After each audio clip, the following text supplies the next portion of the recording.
first attack had failed, so he still retained some ground on the left bank of the Rab. He now, towards noon, prepared for a combined attack such as he ought to have made in the first instance, upon both the Christian wings, while he at the, at the same time assailed their center with greater forces. Four large masses of irregular Ottoman cavalry dashed across the Rab at Montecucco's right wing. Three similar bodies attacked the French of the left. Caprili led a force of cavalry and infantry upon the center, and at the same time detached squadrons were ordered to pass the river at points a little distance from the field of battle and gain the flanks and rear of the imperialists. An obstinate conflict now took place along the line. Some parts of the Christian army gave ground, and several of its generals advised a retreat, but Montecuccoli told them that their only chance of safety as well as of victory was to take the offensive with a mass of the best troops and make a desperate charge on the Ottoman center. A strong force of the Christian cavalry was now concentrated for this purpose, and the word was passed along the ranks that they must break the Turks or perish. John Sparks, the imperial general of cavalry, who was called the Austrian Ajax, prostrated himself breeched on the ground in front of his men, and prayed aloud, O mighty Generalissimo, who art on high, if thou wilt not this day help thy children the Christians at least, do not help these dogs the Turks, and thou shalt soon see something that will please thee. Having arranged his line for the decisive charge, Montecuccoli gave the word, and the imperialists rushed forward with a loud shout which disconcerted the Turks, who accustomed themselves and terrified their enemy by their battle cry, and to give the attack recoiled before the unexpected assault of their opponents, thrown into utter confusion by irresistible shock of Montecuccoli cuissaries, which was supported vigorously by the Christian musketeers and pikemen. The Ottomans were driven into the Rab Yenisei Sipahi Albanian Tartar going down Aliko beneath the impetuous rush of the Christian center, or flying in the beneath the impetuous rush of the Christian center, or flying in the panic rout before it. The Ottoman cavalry in the wings lost courage at seeing the defeat of their center, where the vizier and all their best troops were stationed, and they rode off the field without an effort to retrieve the fortune of the day. More than 10,000 Turks perished in the battle, and the triumph of Montecuccoli was graced by the capture of 15 pieces of cannon and 40 standards. On the morrow, the victor caused a solemn service of thanksgiving to be celebrated on the field of battle. A chapel was founded there and still attests the scene of this memorable battle, which commanded the compensation for the 300 years of defeat which European Christendom had sustained from Turkey ever since the day when the Confederate forces of Serbia and Hungary were crushed by Sultan Amurad I at Kosovo. It is because the Battle of that Gotthard presents thus to our notice a turning point in the military history of Turkey that it has been described with a particularity of detail such as can be given to none of the long list of battles which yet will come before our notice while tracing the declining fortunes of the Ottoman Empire, the advantage of the possessing the components of Montecucculi himself on this campaign, and on Turkish warfare generally has been an additional reason for giving permanence to his victory at St. Gotthard. The defects which he points out in the Turkish military system have continued to exist or rather have existed with the aggravation until the reign of the late Sultan Muhammad. They may be summed up as consisting in the neglect of Turks to keep pace with the improvement made by other nations in the weapons and in the art of war, and in the appointment of incompetent officers through bribery and other corrupt influences.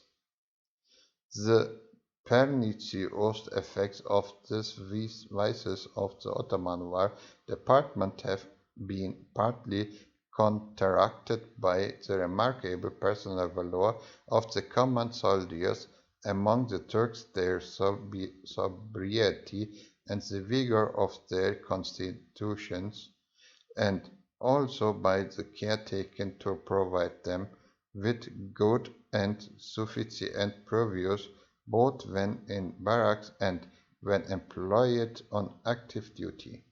These are favorable points in the Ottoman service, which every military critic from Count Montecucculi down at Marshal Marmont has observed, and the more important of them, those which regard the natural soldierly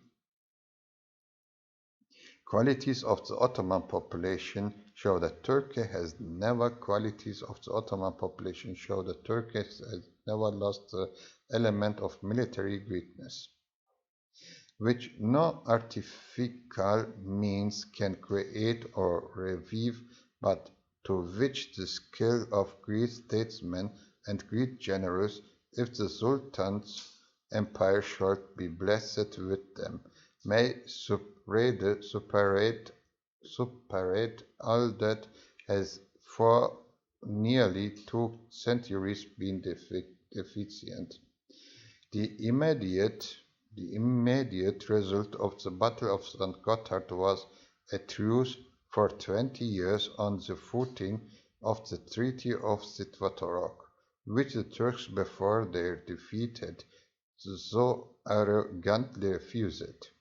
But Neuhausen remained in the possession of the Ottomans, so that Ahmed Kuprili, notwithstanding his great overthrow by Montecucculi, was able to enter Constantinople as a conqueror.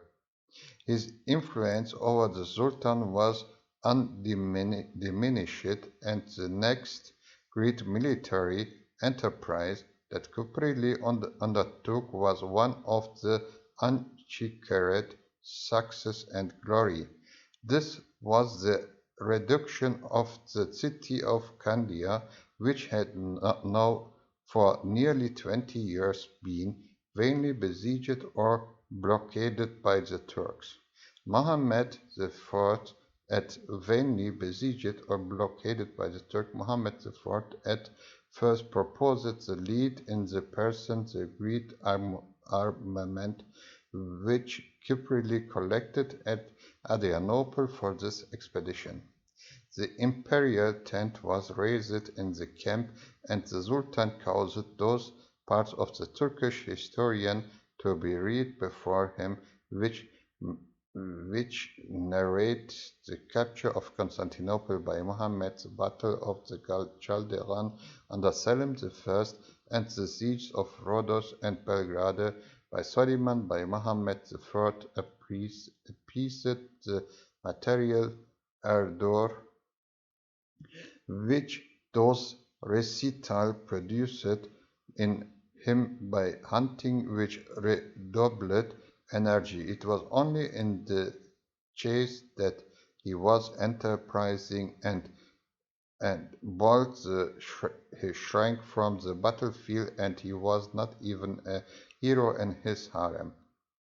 Where a Greek slave girl of Retino tyrannized with capricious violence over the overfond and over-constant Padishah.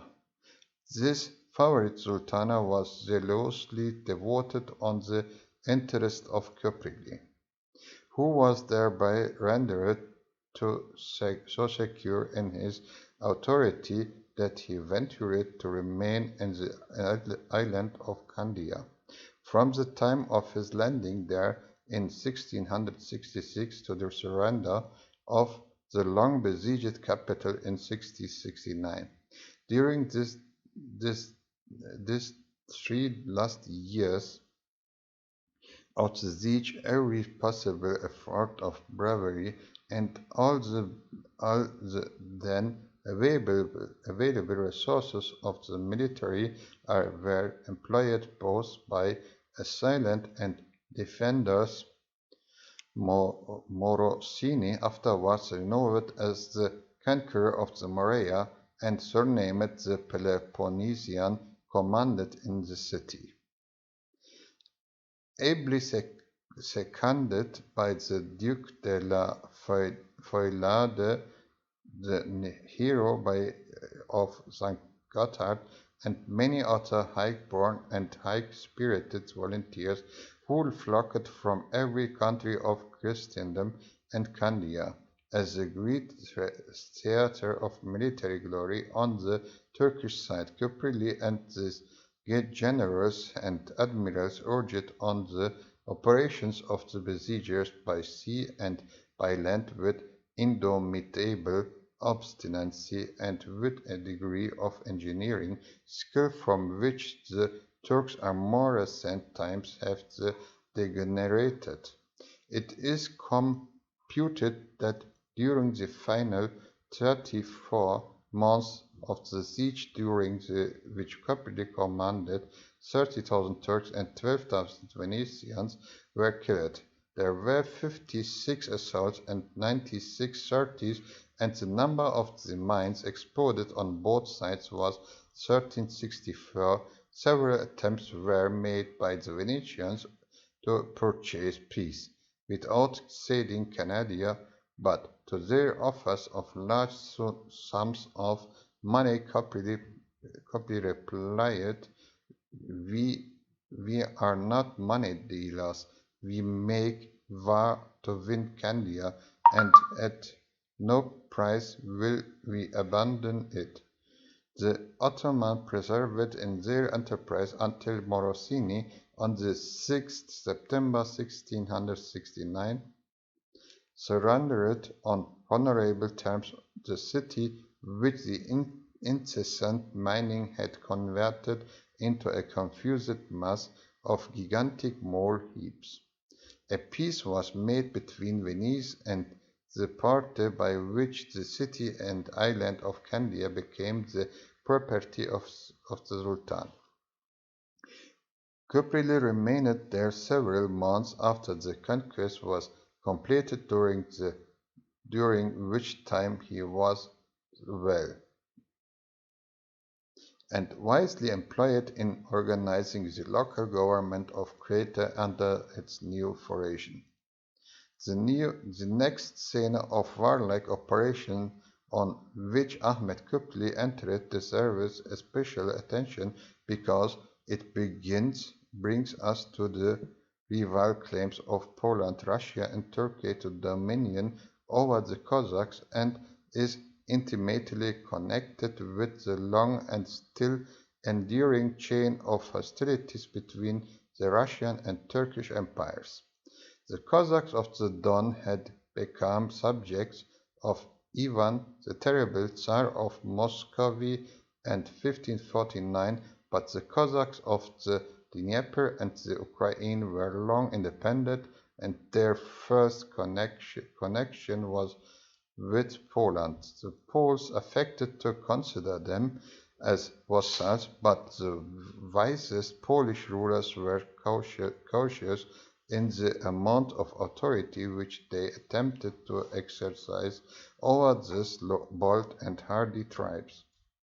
The imperious tyranny of Otto less prudent sovereigns of Poland was met by fierce opposition on the part of the Cossacks, who called in their former constant enemies, the Tatars, to aid them against their new Polish oppressors, deserted after some years of warfare by the Tatars, the Cossacks and Cossacks of the Ukraine appealed to the Russian Caesars Alexis. Many years of Chequeret and sanguinary hostilities followed, and at last the Cossack territory was nominally divided between Russia and Poland at the Truce of Androsan in 1667, but the Cossacks who dwelt near the mouth of the river Bog in Dnieper and who were called the Zaporožskian Cossacks refused to be included in the Polish dominions by virtue of that arrangement and placed themselves under the protection of the Tsar. In 1670, the Cossacks of that part of the Ukraine which had been left under Poland petitioned the Polish Diet of the certain privilege which were refused, and a Polish army under Sobieski was sent into the Ukraine to coerce the Cossack malcontents. The Cossacks under their hetman Dorechenko resisted bravely, but at last they determined to seek the protection of the sublime porter, and Derechenko in 1672 presented himself as Constantinople and received a banner with two horse tails as Sanjak Bey of the Ukraine, which was immediately enrolled among the Ottoman provinces. At the same time, the Khan of the Crimea was ordered to support the Cossacks, and 6,000 Turkish troops were marched to the Ukraine. The Poles protested loudly against the measures.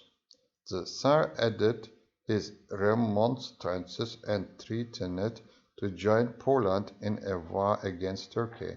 The Grand Vizier haughtily replied that such threats were empty words and out of the place, and that the Porte would preserve its determination with regard to Poland. A short time previously, another Turkish minister had answered similar warnings and boasting, "God be praised, such as is the strength of Islam, that the union of Russians and Poles matters not to us. Our empire has increased in might since its origin, nor have all the Christian kings that have leagued against us being able to pluck a hair from our beard.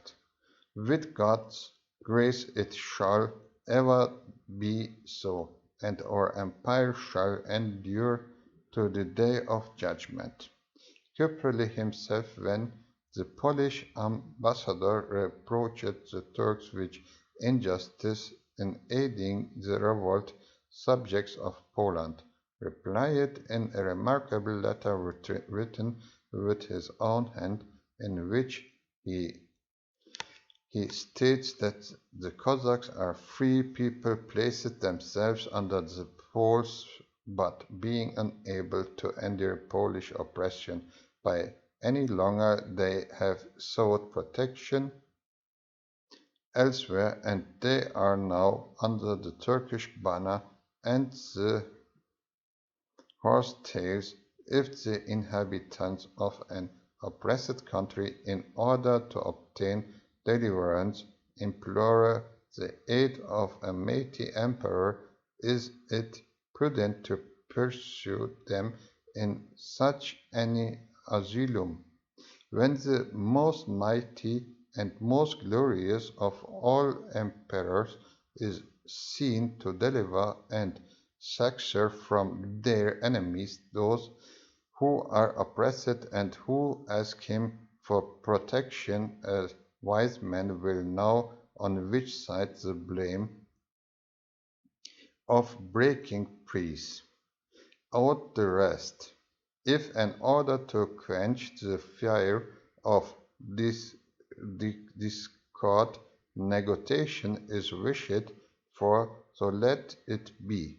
But if the solution of differences is referred to that keen and decisive judge called, the sword is issued, the strife must be pronounced by the God, who has placed up on nothing heaven and earth, and by whose aid Islam has for 1,000 years triumphed over its foes.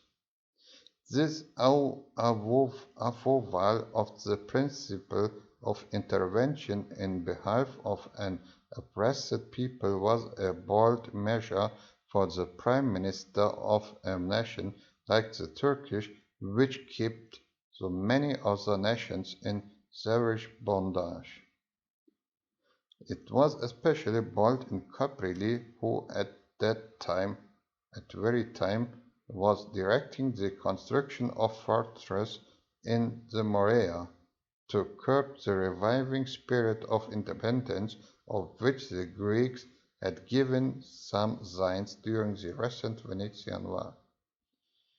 In the Polish campaign in 1672, Sultan Mehmet I was persuaded to accompany the powerful army which Kuprili led to the siege of the important city of Kamieniec in Podolia. Kamieniec fell after 9 days' siege, 26 August 1672, and Lemberg shared its fate on the 9th of September. The imbecile King of Poland, Michael, then made the Peace of Bucharest with the Turks, by which Poland was to cede Podolia and the Ukraine and pay an annual tribute to the parts of 220,000 ducats. The Sultan returned the triumph to Adrianople, but the congratulations which were lavished on him as conqueror of the Poles were premature. Sobieski and the other chiefs of the Polish nobility determined to break the treaty which their king had made. They refused to pay the stipulated tribute, and in 1673 the Grand Vizier made preparations for renewing the war upon the Poles and also for attacking the Tsar of Russia, from whom they had received assistance. The Turks marched again into Podolia, but on the 11th of November 1673 Sobieski, who now led the Poles, surprised the Turkish camp near Kochizm.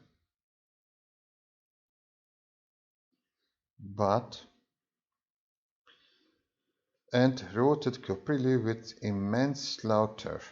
The princes of Wallachia and Moldavia had deserted from the Turkish to the Polish side. With all their contingents, a transfer of strength which aided materially in obtaining Sobieski's victory, but Kuprili's administrative skill had so reinvigorated the resources of Turkey that she readily sent fresh forces into the Ukraine in the following year.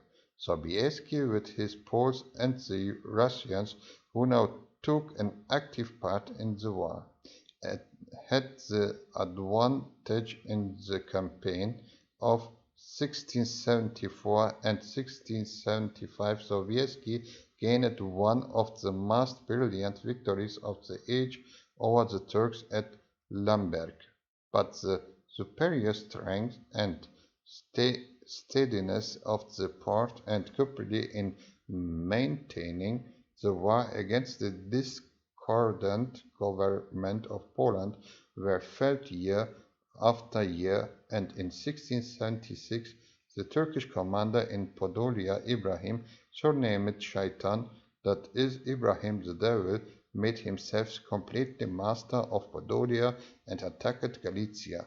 Sobieski, who was now king of Poland, fought gallantly with far inferior forces against Ibrahim of Zuravna, but was glad to conclude a peace 27 October 1676, by which the Turks were to retain Kamieniec and Podolia, and by which the Ukraine, with the exception of a few specified places, was to be under the sovereignty of the Sultan.